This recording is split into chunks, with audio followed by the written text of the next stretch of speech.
10 ఏళ్ల పాలనతో కేసీఆర్ తెలంగాణను 50 ఏండ్లు వెనక్కి నెట్టారని విమర్శించారు PCC chief Mahesh Kumar Goud.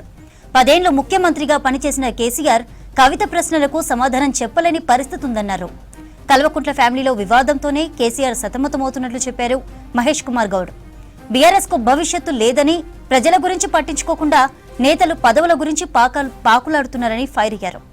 Hyderabad Nampally exhibition grounds లో సేవాదల్ శిక్షణ శిబిరాన్ని ప్రారంభించారు పీసీసీ చీఫ్.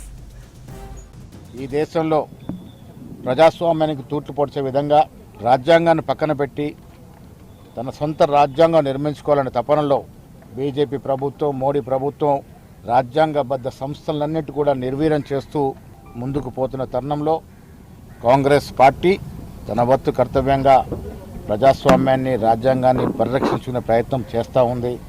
దాంట్లో కూడా సేవాదళ్ ప్రధాన భూమిక పోషిస్తూ ఉంది. ఏం చెప్పాడు కేసీఆర్ గారు? ఎన్నేళ్ల తర్వాత బయటకు వచ్చి ప్రజలకి ఇవ్వాల్సిన సమాచారం ఇవ్వలేకపోయినాడు. 10 ఏళ్లుగా ముఖ్యమంత్రిగా చేసినటువంటి మనిషి గత 10 ఏళ్ళలో జరిగినటువంటి ఆర్థిక విధ్వంసానికి, 10 ఏళ్ళలో జరిగినటువంటి రకరకాల దోపిడీలకి ఆయన బాధ్యత వహించాలి. ఇవాళ ఆయన పరిస్థితి ఉందంటే కనీసం కన్న కూతురు స్పందించినటువంటి ప్రశ్నలకు కూడా వారు జవాబు చెప్పలేని పరిస్థితి. డిఫెన్స్లో పడిపోయినారు.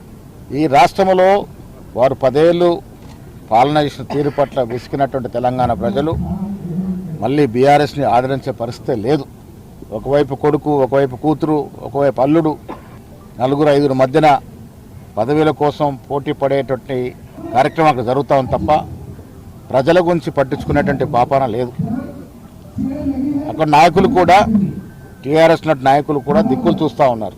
ఇంక ఈ పార్టీలో భవిష్యత్తు లేదు, కేసీఆర్ నాయకత్వంలో మళ్ళీ పార్టీ పునర్జీవం పోసుకున్నటువంటి అవకాశం లేదు కాబట్టి దిక్కులు చూసినట్టు పరిస్థితి. కర్ణాటక ఎంపీ చేసినటువంటి వ్యాఖ్యల మీద కాంగ్రెస్ పార్టీ తీవ్రంగా గ్రహించింది.